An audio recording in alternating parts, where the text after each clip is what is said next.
नमस्कार, कैसे हैं आप लोग। Fundamental right number 4, fundamental right number 4 हमारा क्या कहता है? धर्म की स्वतंत्रता का अधिकार, है ना। रिलीजन का फ्रीडम, उसके राइट्स, कैसे कैसे हम रिलीजियस फ्रीडम को एंजॉय कर सकते हैं, उसके विषय में बात होगी।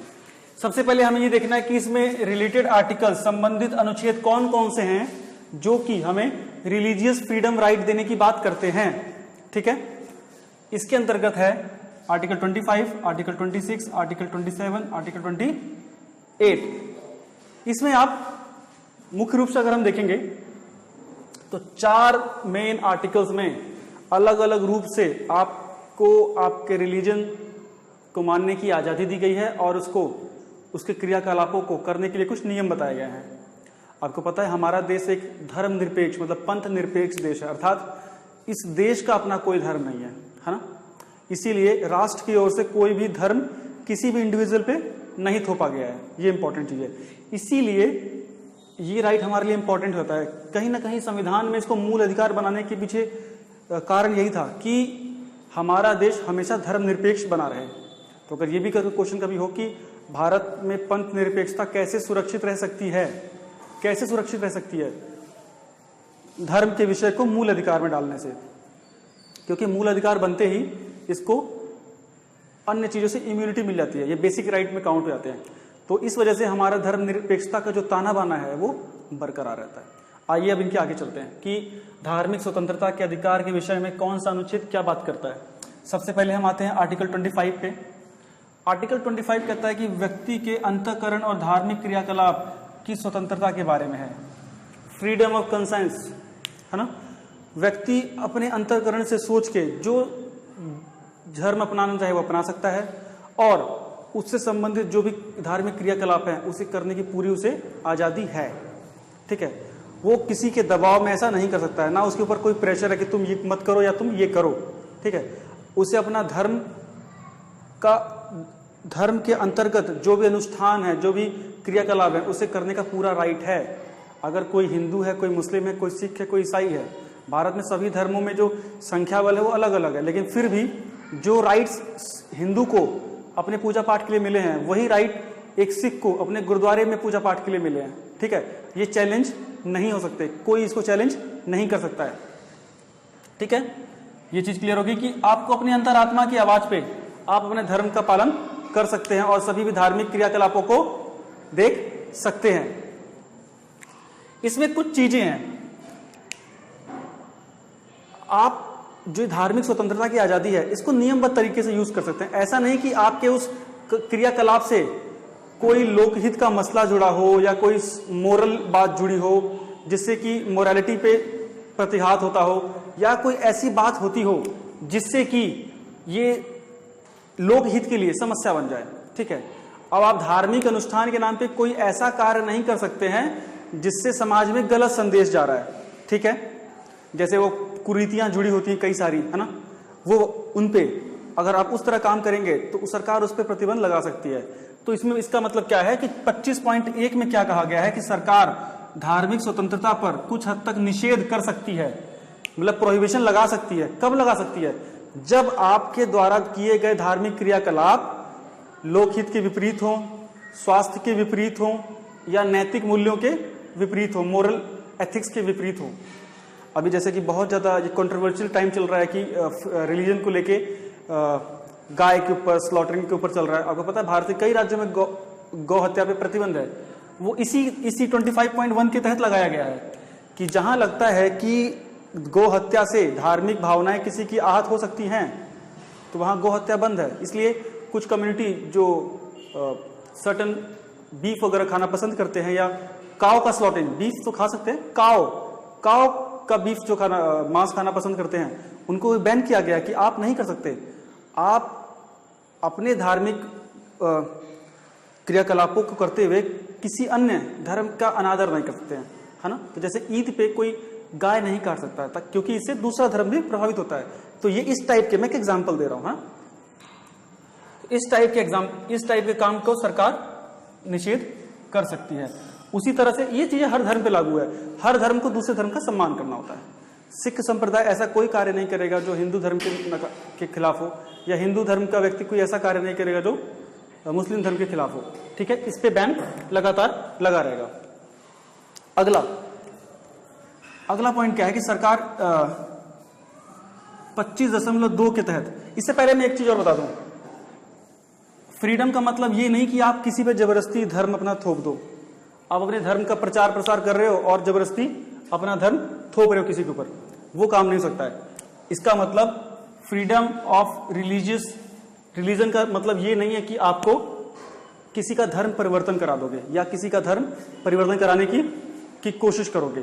तो मतलब क्या, धर्मांतरण आपकी धार्मिक स्वतंत्रता का अधिकार के रूप में कार्य नहीं करता। धर्मांतरण इसमें निषेध है। एक चीज समझ में आ गई।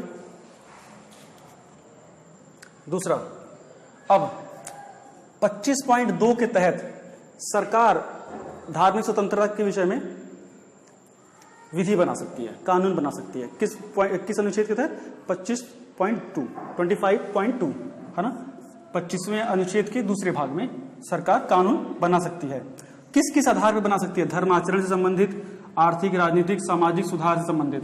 धर्म के द्वारा इन अलग अलग पहलुओं पर सरकार कानून बना सकती है, धर्म के प्रभाव को मजबूत करने के लिए या उसके नकारात्मक प्रभाव को निषेध करने के लिए।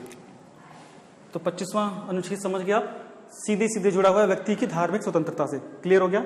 अब आते हैं 26वें पे, धार्मिक कार्यों के प्रबंधन की सुविधा, मैनेजमेंट की सुविधा। आपने कोई जागरण करना है, आपको राइट है। आपको कोई नमाज अदा करनी है बड़े लेवल पे, आपको कोई बड़ा कोई सम्मेलन करना है, आप आजाद हैं, आप कर सकते हैं। उसकी सुरक्षा आपको कौन देता है? ये देता है। लेकिन ये राइट जो है वो किसी व्यक्ति को नहीं मिला है, ये राइट एक समूह को मिलता है, धार्मिक समूहों को।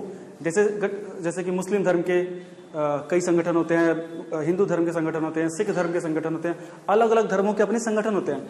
उन संगठनों को ये राइट मिलता है।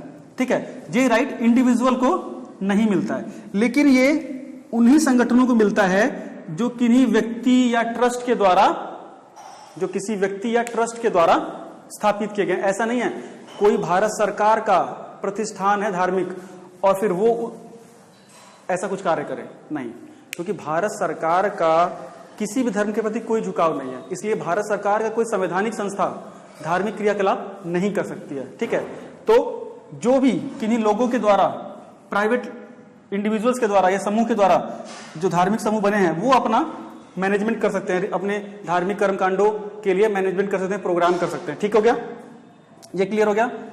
और इसको सरकार प्रोहिबिट भी कर सकती है, बिल्कुल कर सकती है। अब अगर आपके किसी सम्मेलन से गलत संदेश जा रहा है या किसी की भावनाएं भड़क रही हैं, भावनाएं आहत हो रही हैं, तो ये इसकी आजादी आपको नहीं मिलेगी। आप समझ रहे हैं, इसकी आजादी बिल्कुल नहीं मिलेगी। तो क्लियर हो गया। अनुच्छेद 26 रिलेटेड है freedom to manage of religious affair. ठीक है, उसके प्रबंधन से। नेक्स्ट, अनुच्छेद 27 धार्मिक अभिवृद्धि हेतु कर से छूट। आर्टिकल सिंपल है, आर्टिकल 27 के अंतर्गत जो भी धार्मिक एक्टिविटीज है या जो रिलीजियस बॉडीज है ना, कई सारे ट्रस्ट होते हैं, न्यास होते हैं, उनको टैक्स में छूट मिलती है। वो उनकी जो आय होती है वो क्या होती है? टैक्स फ्री होती है। समझ गए? ताकि ये लोग अच्छे से अपना प्रोपेगेशन कर सके। क्लियर हो गया। धार्मिक अभिवृद्धि हेतु टैक्स में छूट, मतलब कि धर्म के प्रचार प्रसार में दिक्कत ना हो, इसके लिए टैक्स में छूट मिलती है। क्लियर हो गया। और इसमें देखो, टैक्स में छूट है लेकिन शुल्क में छूट नहीं है। अगर वो कोई ऐसा कार्य करते हैं जिसका शुल्क देना पड़ता है तो उनको शुल्क देना पड़ेगा, टैक्स नहीं देना पड़ेगा। फीस देनी पड़ेगी लेकिन टैक्स नहीं देना पड़ेगा। क्लियर हो गया। टैक्स रिबेट मिलती है लेकिन फी रिबेट नहीं मिलेगी। आर्टिकल 27 टैक्स रिबेट से धार्मिक संस्थाओं को। क्लियर हो गया। Article 28 freedom in educational institution.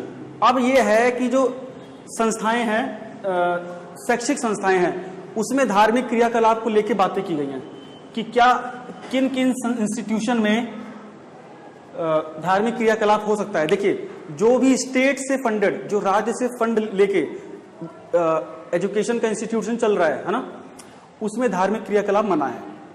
ठीक है, क्योंकि इसे संदेश जाएगा कि ये राज्य सरकार करवा रही है। इसीलिए राज्य से मतलब, राज्य का मतलब देश या राज्य सब संबंधित है, उस सरकार की ओर से, सरकार की सहायता से कोई कॉलेज या कोई इंस्टीट्यूशन चल रहा है तो वो किसी प्रकार का धार्मिक कार्य नहीं कर सकता है। और अगर उसमें कुछ धार्मिक कार्य होता है तो किसी व्यक्ति को ना जबरदस्ती उसका हिस्सा नहीं बनाया जा सकता कि नहीं तुम इसमें भाग ही लो। जब तक वो व्यक्ति खुद तैयार नहीं होता है उसे उसका हिस्सा नहीं बनाया जा सकता है। क्लियर हो गया? हाँ, अगर ये विद्यालय किसी ट्रस्ट का है, जैसे डीएवी ग्रुप हो गया, है ना, कोई धार्मिक ग्रुप का है, धार्मिक समूह का अपना है, तो वो अपना धार्मिक क्रियाकलाप वहां कर सकते हैं, उनके लिए कोई आपत्ति नहीं है। तो इसका मतलब क्या हो गया?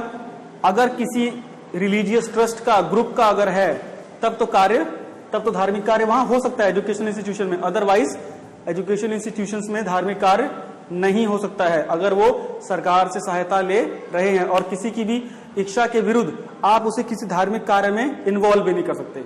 ये नहीं कि उस इंस्टीट्यूशन में पढ़ता है वो और उस बच्चे को जबरदस्ती बोल दिया नहीं तुमको भी ये बोलना पड़ेगा, तुमको भी इसमें पूजा में भाग लेना पड़ेगा, या तुमको भी इस नमाज में भाग लेना पड़ेगा। ठीक है, ये उसके ऊपर डिपेंड करता है। जब तक वो हाँ नहीं कहता है आप उसे जबरदस्ती नहीं कर सकते हैं। ये क्लियर हो गया? इसी से रिलेटेड एक केस था, N Adithyan versus Travancore Devaswom board. जो त्रावणकोर मंदिर है उसके बोर्ड का एन आदित्यन नामक व्यक्ति के साथ केस हुआ था, जिसमें सुप्रीम कोर्ट ने रूलिंग दी कि पूजा पाठ करना सिर्फ ब्राह्मणों का अधिकार नहीं है ना, पूजा पाठ करना सिर्फ ब्राह्मणों का अधिकार नहीं है। ठीक है, इससे क्या हुआ कि पूजा पाठ कोई भी कर सकता है, धार्मिक स्वतंत्रता मजबूत हुई। ये चारों आर्टिकल सिंपल हैं, फटाफट इसको याद कर लीजिए, ज्यादा इसमें कुछ नहीं है। पहला धार्मिक स्वतंत्रता के बारे में है, दूसरा है इसके मैनेजमेंट के बारे में, तीसरा टैक्स रिबेट के बारे में, और चौथा एजुकेशन इंस्टीट्यूशन में धार्मिक क्रियाकलापों की क्या स्थिति है। ठीक है, फिनिश करते हैं और अगली वीडियो में फटाफट हम अगला फंडामेंटल राइट्स कंप्लीट करते हैं। Thank you so much.